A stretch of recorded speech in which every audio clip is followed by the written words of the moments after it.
किसी गांव में एक धोबी रहा करता था। धोबी के पास एक गधा था जिससे वो रोज़मर्रा के काम लेता था। धोबी अपने गधे से बहुत प्यार करता था, लेकिन उसे खुराक देने में बहुत कंजूसी करता था। बेचारा गधा इतना कमज़ोर था कि घर लौटते हुए भी जंगल में बोझ की वजह से लड़खड़ा जाता। धोबी को अपने गधे पर बहुत तरस आता। सोचने लगा एक दिन कि काश इससे अच्छी खुराक दे पाता। धोबी ज़रा आगे बढ़ा तो एक मुर्दा शेर मिला उसको जंगल में।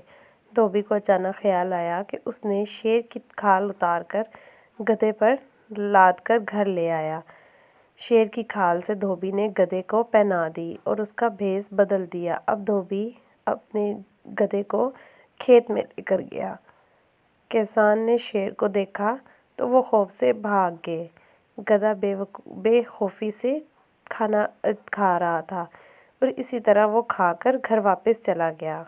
धोबी बहुत खुश हुआ कि इस तरह वो उसका गधा पेट भरकर घास खा रहा था। कई दिन यही सिलसिला जारी रहा। गधा बहुत मोटा हो गया था। वहाँ किसान अपनी फसलों के नुकसान की वजह से बेहद परेशान थे। उन्होंने छुपकर अनोखे शेर को देखा जो गोश्त खाने के बजाय घास खाता है। इसी में गधे ने आवाज़ निकाली और किसान चौंक गए। अच्छा, तो हमें बेवकूफ़ बना रहा है, ये शेर की खाल में गधा है। तमाम किसानों ने मिलकर गधे को बहुत मारा, उसका काम तमाम कर दिया। धोबी रोज़ की तरह सुबह अपने गधा को लेने जब किसानों के खेतों में गए तो अपने गधे को मुर्दा पाकर दंग रह गया और सोचने लगा काश वो ऐसा ना करता, आज इसका गधा इसके पास होता।